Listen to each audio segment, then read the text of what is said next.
En tout cas, tous les scénarios sont sur la table sur le terrain géopolitique et je veux le dire à travers vous aux Françaises et aux Français, malheureusement la reprise des combats. Et de cela, évidemment, il faut nous y préparer. Monsieur le Premier ministre, nos entreprises n'ont pas déclenché la guerre au Moyen-Orient, mais ce sont elles qui en payent aujourd'hui la facture. En effet, depuis le mois de février, le détroit d'Ormuz est fermé. Ce point de passage par lequel transitait environ un quart du pétrole mondial est aujourd'hui infranchissable et rien n'annonce un retour à la normale. Disons les choses simplement, cette crise risque malheureusement de s'installer et notre économie devra apprendre à vivre avec. Le baril de pétrole est passé de plus de 70 $ avant la guerre à plus de 100 $ aujourd'hui. Le prix du gaz, lui, a encore augmenté de plus de 15% au 1er mai et notre croissance des affres fragiles en paye le prix. Derrière ces chiffres, il y a des entreprises, des pans entiers de notre économie et surtout le quotidien de celles et de ceux qui travaillent l'agriculture, où la flambée des engrais conduit certains à différer leurs achats en espérant un répit qui tarde à venir. La pêche, où l'énergie peut représenter plus d'un tiers des coûts, le transport routier et les taxis, où chaque plein rogne des marges déjà bien minces. Car aujourd'hui, la vraie question, c'est comment investir, embaucher, s'engager quand personne ne sait ce que coûtera un plein de carburant ou une tonne d'engrais dans 15 jours. À chaque nouvelle crise, le constat se répète. Notre économie redécouvre sa vulnérabilité et ce sont toujours les mêmes qui en paient le prix. Ainsi, Monsieur le Premier ministre, ma question est simple et je la pose pour eux. Que répond l'État concrètement pour qu'ils puissent continuer à travailler? Je vous remercie. Merci. Monsieur le ministre Marcangeli, l'État répond évidemment qu'on n'abandonnera aucun des métiers que vous avez listés dans votre question au gouvernement et pour cause, parce que c'est la philosophie de notre accompagnement depuis le début, qui est un accompagnement à l'activité. Et je vais y revenir dans un instant avec un soutien ciblé. Et je l'avais dit au président Marc Fesneau il y a de cela 15 jours ou 3 semaines, malheureusement cette géopolitique s'est installée dans le réservoir des Françaises et des Français. Et malheureusement, nous le voyons, sous une forme ou sous une autre, cela va durer. Et il ne faut pas mentir aux Françaises et aux Français, les guerres hybrides ou malheureusement les guerres plus directes vont se multiplier. Et donc évidemment, nous payons cash nos dépendances en la matière. Vous l'avez dit vous-même, à chaque crise, ce sont toujours les mêmes qui paient.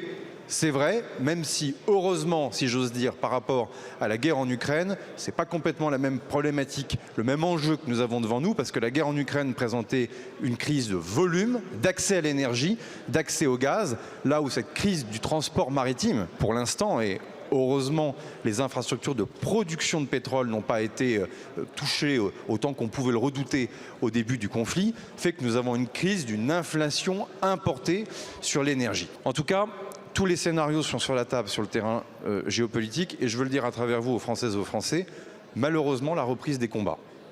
Et de cela, évidemment, il faut nous y préparer. On le voit bien qu'on ne peut pas se comparer à la crise du Covid. Et pour cause, le pays tourne. On ne peut pas se comparer, merci pour votre dignité, on ne peut pas se comparer à...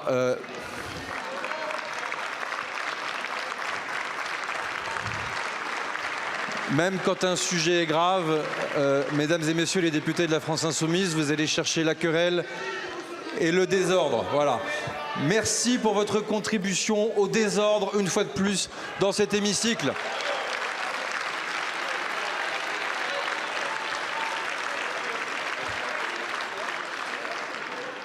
Mais puisque vous me tendez la perche, allez, s'il vous plaît, et que souvent la classe politique n'a pas toujours une bonne mémoire, je rappelle que celles et ceux qui se sont succédés sur les plateaux de télévision à l'automne et à l'hiver dernier et qui ont expliqué droit dans les yeux, en mentant aux Françaises et aux Français, qu'on pouvait ne pas avoir de budget et que nous pouvions rester en loi spéciale, mettant la pression sur l'ensemble des groupes politiques de cet hémicycle pour qu'il n'y ait pas de budget.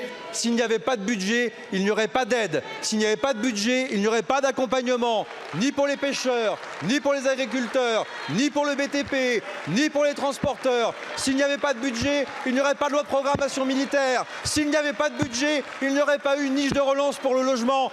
Halte à votre cynisme. Ce sont des guerres qui menacent la sécurité des Françaises et des Français, des Européens, notre économie. Maintenant, il est temps d'être patriote, d'avoir le calme des vieilles troupes et enfin de traiter les problèmes à la racine. Merci beaucoup, Monsieur le Premier ministre. Monsieur le Président. Très important ce que vous avez dit dès le début. Il faut que nos concitoyens, il faut que nos compatriotes sachent que cette crise va durer. Ils ont besoin de visibilité. L'activité économique a besoin de visibilité. Et peut-être davantage de calme dans l'hémicycle aussi. Merci beaucoup. Je n'attends rien de ceux qui déroulent eux-mêmes le tapis rouge au fascisme en faisant virer des humoristes, perquisitionner des libraires, interdire des concerts de Médine, des films sur la Palestine et des free parties, tout en laissant le canon français semer la terreur dans le pays.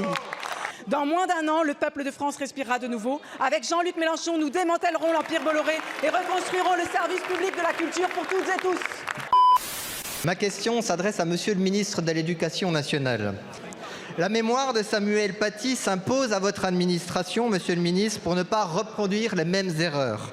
Sa mémoire et celle de tous ceux tombés à cause de la barbarie islamiste s'impose aussi à tous et surtout à notre jeunesse. Or, que constatons-nous ? En marge du Festival de Cannes, un soutien affiché de Jean-Luc Mélenchon a ricané de la mort de Samuel Paty, jugeant ce film dangereux, car il stigmatiserait nos compatriotes musulmans. Car nier la vérité par crainte de l'amalgame, c'est offrir aux islamistes leur meilleure arme, notre propre lâcheté intellectuelle. Et ceux qui, à la France insoumise, cultivent délibérément cette confusion pour ne pas perdre de voix, seront comptables devant l'histoire des radicalisations qu'ils auront eux-mêmes contribué à nourrir. Ma question s'adresse à Monsieur le ministre du Travail. Objectif plein emploi, un taux de chômage en dessous des 5%, voilà la promesse que tenait Emmanuel Macron, alors candidat à l'élection présidentielle de 2017. Eh bien encore une promesse que la Macronie ne respectera pas même au bout de 10 ans. Pour le 5e trimestre consécutif, le taux de chômage augmente dans notre pays et place même désormais la France dans le top 5 des pays européens avec le plus fort taux de chômage. Quelle prouesse du Mozart de la finance. Madame la ministre de la Culture, allez-vous laisser Bolloré écraser la liberté d'expression et de création dans ce pays? Taisez-vous ou vous serez sanctionné. Voilà la menace de censure brandie par le président de Canal+ contre les signataires du mouvement Zappé Bolloré, qui est extrêmement grave.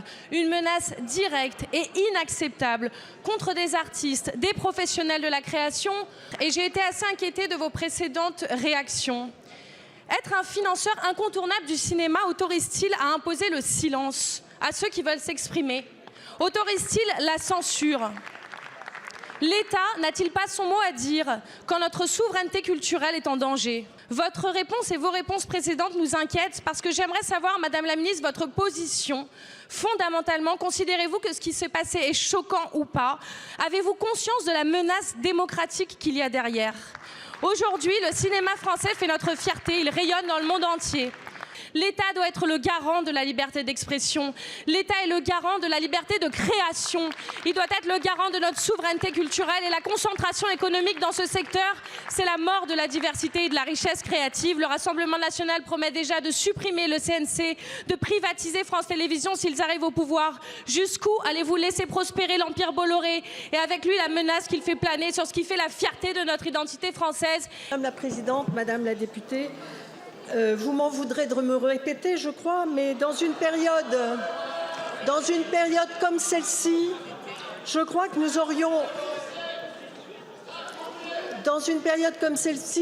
nous aurions impérativement besoin de retrouver d'abord les voies du dialogue. Monsieur le Premier ministre, nous sommes nombreux à vous interpeller chaque semaine sur le pouvoir d'achat des Français, car sur le terrain, c'est le sujet de nos concitoyens. Alors je vais sûrement vous agacer, mais je vais moi aussi vous interroger sur le quotidien de ces millions de Français qui vivent au centime près, qui subissent depuis des années les effets de votre politique et à qui la crise du carburant porte un coup fatal. Monsieur le Premier ministre, je vais vous aider à trouver des économies pour accompagner les Français, car des solutions existent. Nous pouvons récupérer 13 milliards d'euros immédiatement, c'est la contribution nette de la France à l'Union européenne, contribution qui a encore augmenté de plus de 5 milliards cette année. Nous pouvons réserver les prestations sociales non contributives aux seuls citoyens français, 14 milliards d'économies. Nous pouvons mettre fin à l'aide au développement versée aux pays qui refusent de reprendre leurs ressortissants expulsés, 7 à 10 milliards. Nous pouvons mettre fin à l'AME, cette aide médicale d'État pour les clandestins, pendant que des Français renoncent à se soigner faute de moyens, 1,3 milliard. Ce ne sont pas là les fantasmes de la droite, comme vous avez coutume de le dire, vous connaissez ces chiffres. La baisse du pouvoir d'achat a des répercussions sur notre économie avec une inflation record et un taux de chômage en hausse. La France est au bord de la récession. Alors, Monsieur le Premier ministre, pour les Français qui se disent que les efforts, c'est toujours pour eux, allez-vous enfin étudier ces pistes d'économie, leur apporter des vraies réponses, par exemple rapprocher leur salaire net du brut, baisser les cotisations, baisser la TVA, réduire les dépenses de l'État, réduire la dette, ou comptez-vous rendre le pays en ruine en 2027 ? Madame la députée Véronique Besse, croyez-vous que dans la crise géopolitique qui est celle que nous vivons, croyez-vous que dans ces crises qui ne sont pas finies, c'est le moment de faire moins d'Europe? Ça veut dire que... Oui, mais non, justement. Ça veut dire que si vous faites ça, vous condamnez la France à la régression. Mais oui, parce que sans l'Europe, comment voulez-vous faire? Mais oui, voilà. Sur le pouvoir d'achat, précisément, il y a des choses que nous faisons, nous, et qu'aucun pays d'Europe ne fait. Nous avons une prime d'activité de 600 € par an. Ça n'existe pas de la même manière dans les autres pays d'Europe. Nous avons un chèque énergie qui va de 50 à 277 €. Non, mais ça existe. Voilà, on a une augmentation du SMIC qui est prévue. Donc vous voyez que le gouvernement fait à la fois des aides au pouvoir d'achat et puis, comme l'a dit le Premier ministre, des aides aussi au niveau de l'activité. Et tout ce que vous voulez que l'on fasse là, en plus, ça va augmenter la dette et ça va se répercuter sur les contribuables. Mais non, mais si, écoutez, moi je sais compter, j'ai été chef d'entreprise et vous proposez de mettre ça sur le dos des contribuables.